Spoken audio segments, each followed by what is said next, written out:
On y est, dernier candidat à se présenter sur notre plateau, et il s'agit de Cédric Long, candidat pour Région et Peuple solidaire sur la 14e circonscription. Il a 40 ans, réside à Jouques et est pompier militaire. Il dispose d'un diplôme en culture et langue provençale. Son combat majeur est la défense de l'eau comme un bien universel, ce qu'il voudrait inscrire dans la Constitution. Il s'agit pour lui de sa première candidature. Cédric Long, bonjour. Bonjour. Vous êtes candidat pour le parti Région et Peuple solidaire. Vous êtes aussi présent pour Louis la Provence, qui n'est donc pas un parti politique, comme vous me l'avez dit. Est-ce que vous pourriez justement développer sur ce point ? Alors oui, la Provence, c'est une liste citoyenne, donc pas du tout un parti politique, qui s'est constitué pour les régionales de l'année dernière, et qui est ouverte d'ailleurs. Et le but, c'était de proposer une alternative aux personnes qui en avaient marre de la politique de parti.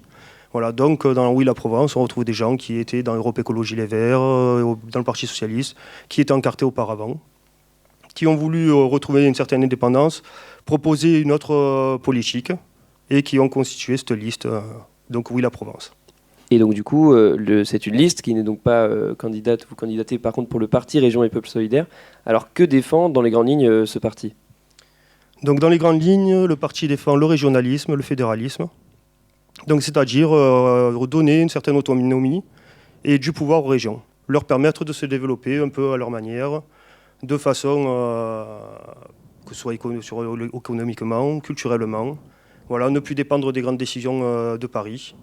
C'est par exemple, nous sommes opposés à la nouvelle LGV qui est proposée dans la région, qui devrait s'étendre jusqu'à Nice. En contrepartie, nous proposons de redévelopper les réseaux secondaires. Alors, vous commencez à évoquer les mesures et le régionalisme en lui-même pour peut-être essayer de permettre aux gens de situer politiquement Région et Peuple solidaire. On sait qu'il y a déjà plusieurs députés ou plusieurs élus qui sont de cette formation politique, mais que l'on retrouve dans différents groupes parlementaires aujourd'hui à l'Assemblée nationale. On peut citer Liberté et Territoire, Écologistes, Solidarité et Territoire, ou encore Les Verts. Concrètement, où est-ce qu'on vous situe à l'Assemblée nationale et sur l'échiquier politique en général ? Alors moi je n'aime pas trop les histoires gauche-droite, je trouve que c'est très politique ancienne, c'est beaucoup plus nuancé que ça maintenant, mais on nous qualifie plutôt d'un programme de gauche. Voilà. D'accord. Et alors, justement, si vous vous considérez plutôt de gauche, on sait qu'il y a des alliances qui se sont faites pour les élections. On a Ensemble pour le centre et la NUPES pour la gauche notamment. Alors justement, une union comme celle-ci, pourquoi est-ce que vous n'êtes pas intéressé par l'idée de faire partie d'une alliance comme ça ? Et pourquoi est-ce que vous vous présentez seul avec ce parti Région et Peuple solidaire dans ces élections ? Alors déjà, comme je l'ai dit précédemment, Oui la Provence, on voulait sortir justement de toute cette politique de parti qui existait. Et ensuite, il y a un gros point de désaccord avec une grosse partie du NUPES qui est la France Insoumise sur le sujet des langues régionales. Voilà. Donc en tant que régionaliste, forcément, nous défendons les cultures et les langues des régions de France. Et nous avons un désaccord majeur avec la France Insoumise par rapport à ça.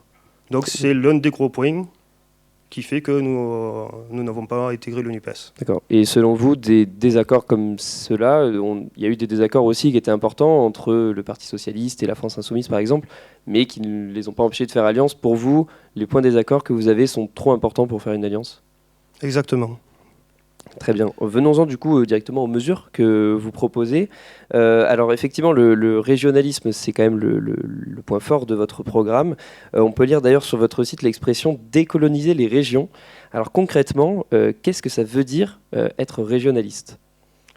Alors concrètement, ça veut dire redonner la possibilité aux régions de faire leur propre choix de développement, leur permettre de se réapproprier leur langue et leur culture. Aujourd'hui, en Provence, donc on a la culture et la langue provençale. On fait le choix, quand on est conscient qu'il existe cette langue et cette culture, on peut faire le choix de ne pas le parler. Mais ce qui est inadmissible, c'est qu'aujourd'hui, les 3/4 des gens n'ont même pas conscience qu'il existe une culture et une langue provençale. Ou, en tout cas, en dehors du folklore que l'on voit constamment. Et c'est leur permettre d'avoir la possibilité de se réapproprier cet héritage-là. Alors concrètement, comment ça se réalise, ça se matérialise de proposer cette proposition régionaliste, notamment au niveau de la Constitution, au niveau des institutions. Est-ce que vous souhaiteriez modifier certains points de la Constitution pour vous permettre d'avoir cette logique régionaliste? Évidemment, il vous faudra passer par une modification de la Constitution. C'est les instaurer au même titre que le français. On garde forcément, bien sûr, le français comme langue commune, elle est indispensable, mais on réhabilite les langues régionales au même titre que le français. Voilà. Donc, quand j'entends, je suis scandalisé par certains propos qui disent que ce sont des facteurs de division de la nation, alors que, quand la Révolution a été faite, la République instaurée, on estimait qu'il n'y avait que 10 à 13% de la population qui parlait le français. Et le fait que toutes les régions parlent leur langue et leur propre culture n'a pas empêché d'instaurer la République. Et enfin, dans nos cours d'histoire, on nous parle sans arrêt du faste du Second Empire, du coup d'État de Napoléon III, et on met complètement de côté, et on oublie même, que le Languedoc, la Provence, se sont soulevés, malgré le fait qu'ils parlaient l'occitan, pour défendre la République. Et c'est quelque chose qu'on ne nous apprend pas en histoire. Et ça fait partie de l'histoire de la région. Ça permet, si on enseigne ça dans nos écoles, ça permet aux gens de se réapproprier leur histoire, leur héritage, et ça donne un enracinement, ça permet d'avoir un enracinement pour les gens qui ne sont pas d'origine provençale ou languedocienne ou bretonne, après, voilà. C'est des questions intéressantes que vous soulevez, notamment sur les questions d'enracinement, d'identité. J'ai une question par rapport à ça, justement. C'est vrai que ces thèmes-là sont des thèmes qui, aujourd'hui, politiquement, sont plutôt associés à la droite radicale, voire l'extrême droite. Alors justement, comment on fait pour concilier son engagement régionaliste en faveur des langues, de l'identité régionale, quand on est plutôt de gauche, du coup, comme vous le dites, et effectivement, ces thèmes-ci, qui sont aujourd'hui vraiment accaparés, on peut le dire clairement, au niveau de l'échiquier politique, très à droite. Parce que l'identitarisme, le nationalisme sont des termes qui sont assez ambigus. Et donc on les attribue forcément à l'extrême droite, mais avec une seule définition. C'est-à-dire que dans la mesure où on est identitaire ou nationaliste, on sous-entend qu'on a un sentiment de supériorité par rapport aux autres nations et aux autres cultures. En réalité, il y a plusieurs termes. Le fait d'être identitaire ou nationalisme peut avoir une toute autre définition. On ne peut pas comparer le nationalisme catalan ou corse au nationalisme du Front National, enfin du Rassemblement National, ou d'Éric Zemmour. Ce sont deux choses qui sont complètement différentes. Donc nous, peut-être qu'on pourrait nous qualifier d'identitaires, mais en tout cas, c'est toujours avec une ouverture sur le monde et sur les autres, et sur les autres cultures. Ce n'est pas parce qu'on défend la culture et la langue provençale qu'on exclut toutes les autres langues ou cultures qui existent en Provence, ou en France d'ailleurs. Mais alors du coup, qu'est-ce que vous dénoncez? Qu'est-ce qui vous différencie clairement de l'extrême droite, afin que les choses soient clairement établies entre justement votre identitarisme à vous et l'identitaire d'extrême droite? Fondamentalement, donc, ce qui nous sépare, c'est que nous ne sommes pas dans le choc des cultures. Nous ne partons pas du principe qu'une culture doit forcément dominer une autre. On part du principe que les cultures peuvent tout à fait cohabiter ensemble. Et du coup, concrètement, ce sont des cultures régionales et puis une culture française qui, on va dire, recouvre un petit peu toutes celles-ci. Mais pour nous, la culture française, c'est justement... il n'y a pas de culture française sans ces cultures régionales. D'accord. Voilà. Donc c'est toute la complexité finalement de cette logique des identités régionales. C'est une autre France, c'est une autre vision de la France. On se revendique d'une sorte de vision originelle de la République française. On se revendique, moi je le revendique comme ça. Ouais. Alors pour revenir sur peut-être des questions plus institutionnelles, parce qu'effectivement vous défendez un régionalisme, plus de pouvoir aux régions, vous parlez beaucoup de l'aspect culturel, on a parlé effectivement de cet aspect-là qui est très important, mais concrètement au niveau des pouvoirs que vous souhaiteriez déplacer du centre vers la province, vers les régions, quels sont ces pouvoirs concrètement? Des pouvoirs économiques, des pouvoirs culturels, quels sont exactement ces pouvoirs? Alors, des pouvoirs économiques, culturels, forcément. Et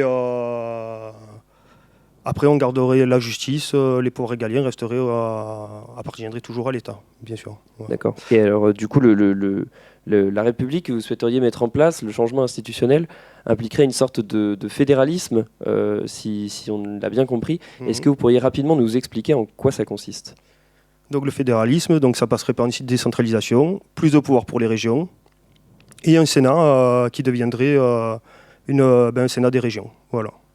Il siégerait des représentants de régions, D'accord. voilà, qui remplacerait le Sénat actuel. Et tandis que l'Assemblée nationale serait, elle, toujours l'Assemblée de la nation française. Exactement. D'accord, très bien. Et alors, j'aurais une dernière question sur cette thématique-là, parce que le régionalisme est aussi et souvent associé à l'indépendantisme. On peut penser notamment à la Catalogne et toutes les problématiques qui a concerné cette région de l'Espagne depuis pas mal d'années. Comment est-ce que vous vous différenciez, vous, de l'indépendantisme? Quelle est votre position là-dessus? Est-ce que vous êtes quand même en faveur du coup d'un fédéralisme et donc d'une France unie? Quelle est votre position par rapport à des indépendantistes bretons ou corses par exemple? Non, notre position, elle est claire. Nous sommes républicains et français, donc nous sommes pour garder la France telle qu'elle est. Voilà. Après, la Provence ou même d'autres régions, c'est une histoire différente de la Catalogne. Elles n'ont pas du tout le même statut que la Catalogne avec l'Espagne. Et leur intégration, l'intégration de nos régions dans l'État français et l'intégration de la Catalogne dans l'État espagnol sont complètement différentes. C'est ce qui fait qu'il existe quand même une grosse différence aujourd'hui entre la Catalogne et la Provence ou les autres régions, les autres pays occitans ou même l'Alsace et la Bretagne. Une dernière question sur la question du régionalisme. Peut-être, on a eu une loi récemment, en 2015, la loi NOTRe, qui a modifié les régions. On est passé de 21 à 13 régions en France. Est-ce que pour vous, une sixième république, ça passerait aussi par le fait de redéfinir les régions, les redéfinir peut-être culturellement? On peut penser à des redécoupages, par exemple, notamment on peut penser à Nantes, qui reviendra en Bretagne peut-être. Est-ce que pour vous, donc, ça implique un redécoupage des régions? Oui, forcément. D'accord. Ça éviterait de se retrouver avec la Savoie qui est dans la même région administrative que l'Auvergne. Voilà, ce sont deux régions, deux cultures, deux langues différentes. Alors, c'est pas qu'elles n'ont rien à faire ensemble, bien sûr. Dans la France, elles ont à faire ensemble, mais qu'elles soient dans la même région administrative, ça n'a que peu de sens. Et concrètement, afin d'établir ces nouvelles régions, est-ce que vous avez déjà un plan ou est-ce que ça reste quelque chose qui sera à réfléchir le jour où cette question pourra se poser au niveau institutionnel? Alors, pour nous, pour l'instant, ça nous paraît un peu évident, mais il est vrai qu'on n'en a pas encore bien parlé et c'est quelque chose qui s'établira à l'avenir.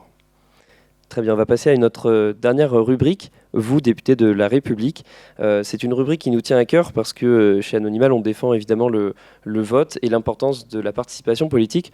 Or, on voit ces dernières années qu'il y a de plus en plus d'abstention et qu'il y a un creux, un fossé qui se creuse entre les représentants et les représentés. Et alors justement, dans ce cadre, nous voudrions vous demander, vous, en tant que député de La République, comment est-ce que vous feriez pour rapprocher les citoyens, notamment de la 14e circonscription des Bouches-du-Rhône et l'Assemblée nationale? Alors ça, c'est compliqué d'y répondre concrètement parce que il faut être présent à l'Assemblée nationale. En même temps, il faut revenir un peu à 800 km d'ici. Si on veut rester proche de nos concitoyens, forcément, on est obligé de revenir dans sa circonscription, de discuter avec eux. Voilà, donc moi, c'est ce que je vais essayer de faire, tout en étant un maximum présent à l'Assemblée nationale, puisque c'est mon devoir, ce serait mon devoir en tant qu'élu. Donc voilà, je m'efforcerai un maximum d'essayer de concilier les deux, de faire les allers-retours entre Paris et la Provence.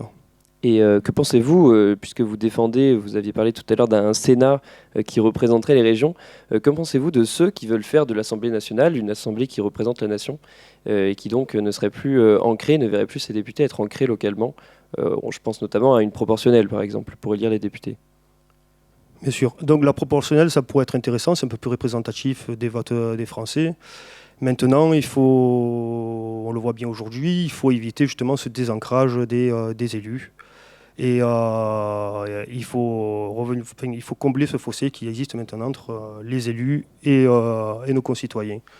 Donc je trouve que ce serait contre-productif. Après, il faut voir de quelle façon ce sera établi à l'avenir. Faudra voir dans quelle mesure ce sera ce sera mis en place. Voilà. Cédric Long, je vous remercie d'avoir répondu à mes questions. Je remercie aussi nos spectateurs d'avoir suivi cette interview et même ces interviews puisqu'il s'agissait de notre dernier entretien. J'espère que ces interviews des candidats des 11e et 14e circonscriptions vous auront aidé à faire votre choix de dimanche. Je vous dis donc rendez-vous à ce dimanche 12 juin et surtout n'oubliez pas, allez voter. Merci beaucoup.